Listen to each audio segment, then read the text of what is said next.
Welcome back everyone for part 3, where we can gladly begin the long-awaited reassembly of major suspension components, including the rear subframe and suspension arms. Let's pick up right where we left off.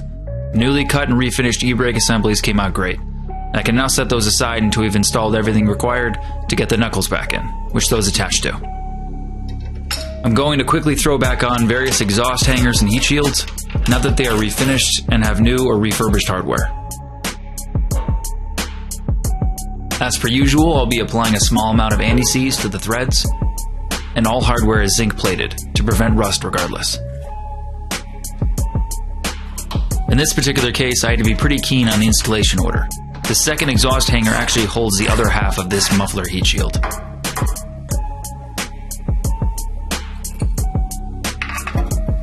As always, we're not going insanely tight on any of this hardware, just enough to flatten our lock washers and keep everything stable and free of play.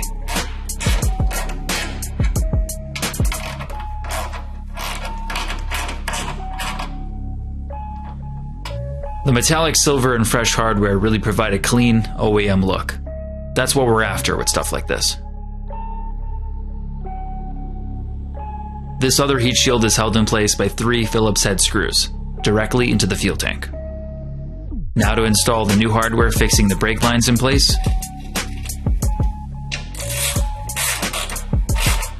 Some of these are in less than ideal locations, even with the entirety of the suspension out of the way. But it's nice to leave no componentry undealt with, and to spare no detail whenever we can. Things are looking pretty decent under here. With no further ado, let's get that subframe reinstalled. The original subframe nuts cleaned up pretty nicely, but we're going to go ahead and use the brand new ones right from Mitsubishi. These particular ones are special in that they are self-locking.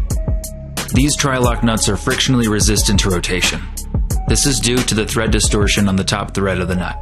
This makes it far less likely to back out on its own. This makes them perfect for critical structural components. Of course, for example, like this subframe. You could see this designation indicated by the 3 triangular markings on the top of the nut. Alright, so let's get that subframe into position. That way we can raise it onto the studs and get it bolted up. This is actually quite feasible to do alone. It just takes a moment of patience to get it balanced on the jack, and some time taken to align it with the studs.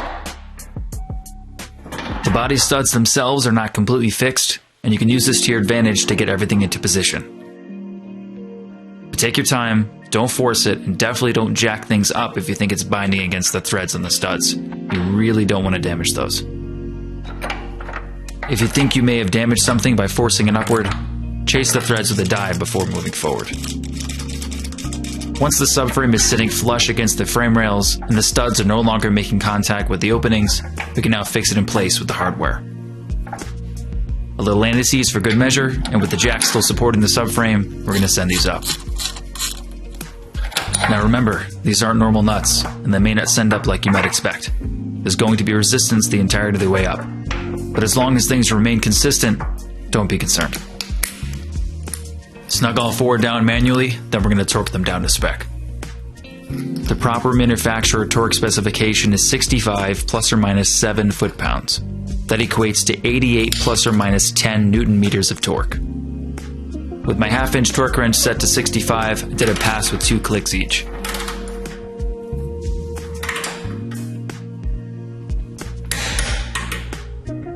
Now with that done, we can feel confident that the subframe is properly fixed in place, and we can lower the jack.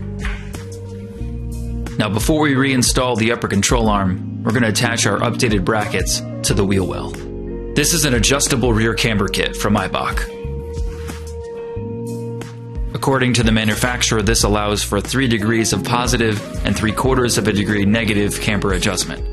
All of which we would never have had, considering this vehicle does not come with camber adjustment in the rear from the factory. This can help out massively for taking corrective action after installing updated suspension components. If you are not familiar with alignment terminology or suspension geometry, camber is the measure of tilt of a wheel along the vertical axis, as viewed from the front or the rear. Put more simply, you can perceive this as the top of the wheel tilting inward or outward. Inward being negative and outward being positive. As an alignment technician myself, I'm happy to explain other alignment angles as we go, or even in further detail in its own video. As you can see here, these large, thick spacers pull the bracketry away from the wall. This allows for a broad range of movement compared to an otherwise static bracket.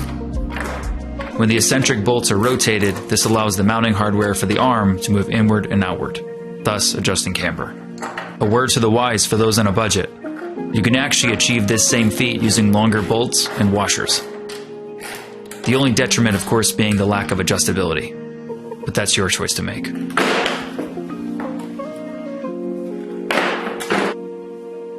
With all four snugged down, we can now torque them down to spec. Proper torque being 29 plus or minus 4 foot-pounds, equating to 39 plus or minus 5 newton-meters of torque.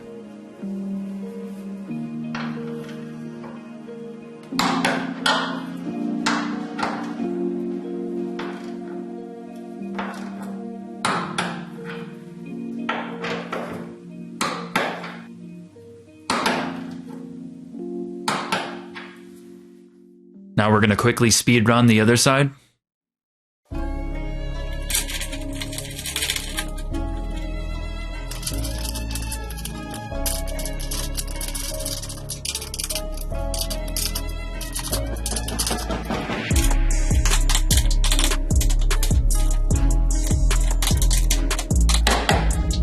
Now with those all torqued down, I want to briefly demonstrate how these eccentric bolts work before we throw those arms on.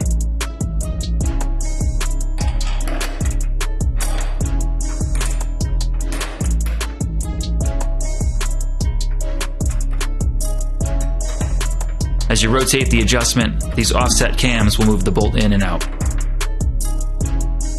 Now I'm going to throw on a little grease left over from installing our bushings, and we're going to slide these arms in place.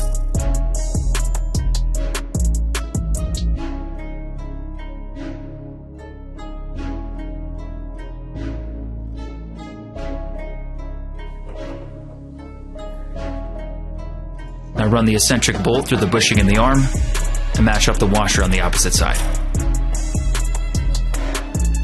The nuts that fix these in place are locking nuts, just like the ones for the subframe. These will behave in a similar fashion. This helps to avoid unintentional alignment changes on the fly.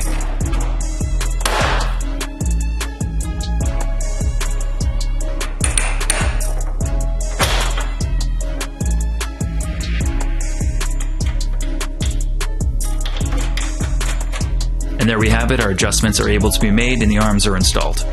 We're going to leave them snug, but not completely torqued down until later.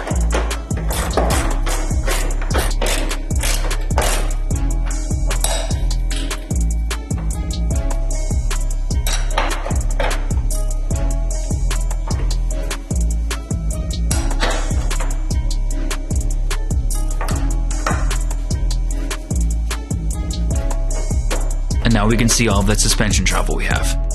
And we're going to need every bit of it.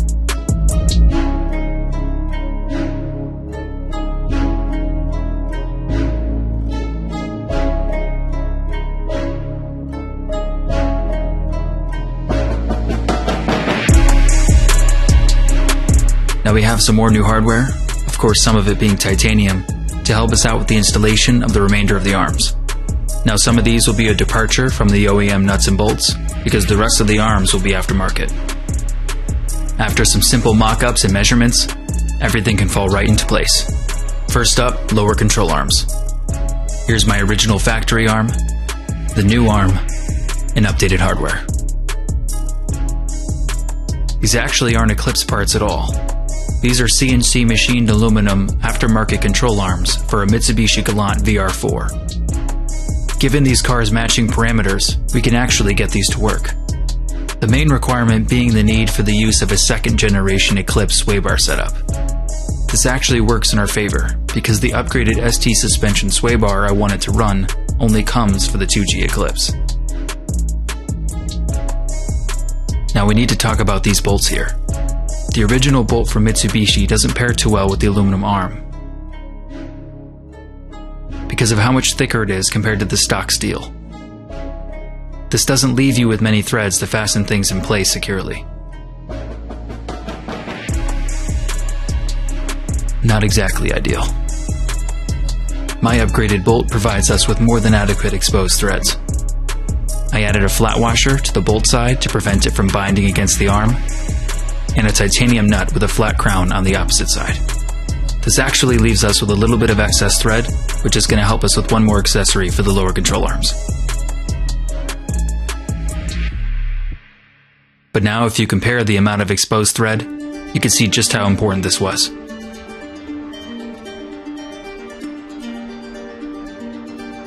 And the before and after of the original hardware with the stuff I've chosen, it's a pretty astounding difference.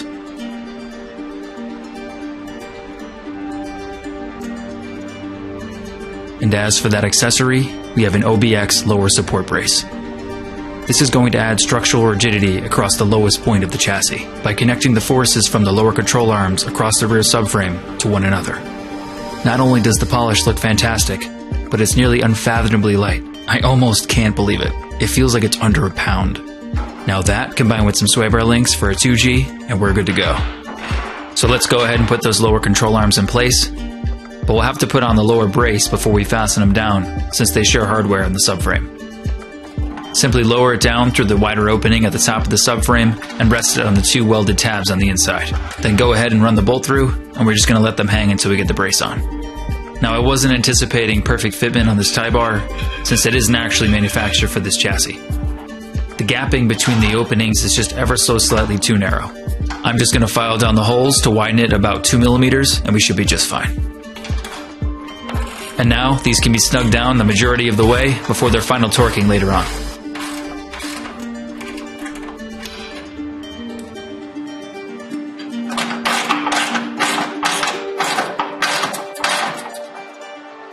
As for the trailing and toe arms, we have something just a little bit different. This is a set of Volk Metalcraft arms. A high-quality fabricated tubular arm set with solid heim joints instead of traditional bushings. This set is an excellent upgrade for the sake of rigidity, alignment control, and surprisingly also, weight reduction.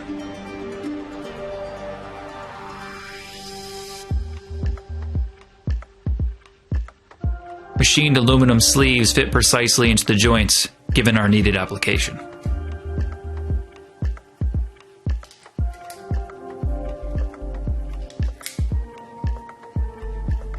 And the double lock nut adjustment style, common with most aftermarket arms, is a breeze to work with on the alignment rack. Since both ends are threaded into the tubular center, with lock nuts on each end, this will extend or retract the arm just by turning the center. I attached a rubber boot to the toe arms to help with managing debris in the ball joint. Comparing the factory arms and hardware to what we have now, it's a whole new world. Now we're still going to retain the eccentric bolt adjustment on the inboard side of the toe arm. This allows for a multi-adjustable setup, which I could alter for a lockout kit later on. Now we're going to insert that specialty eccentric bolt through the openings in the subframe, and lay it into the cam seats welded on the interior. You can see how the opening itself is elongated to allow for adjustment. Bring the arm into position and finesse that bolt through the openings.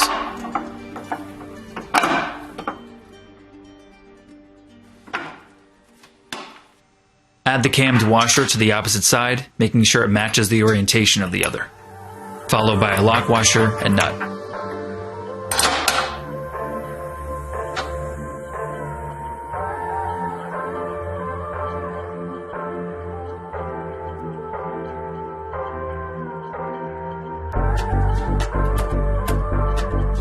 Now with the toe arms sorted, last up is the trailing arms. Slot the bolt through the opening behind the dust cover.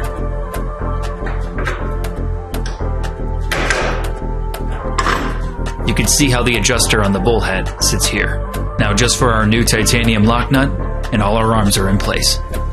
In the next episode, we can work on the remainder of the rear suspension overhaul as everything finally comes together. Until then, thank you so much for watching, and I'll see you guys soon.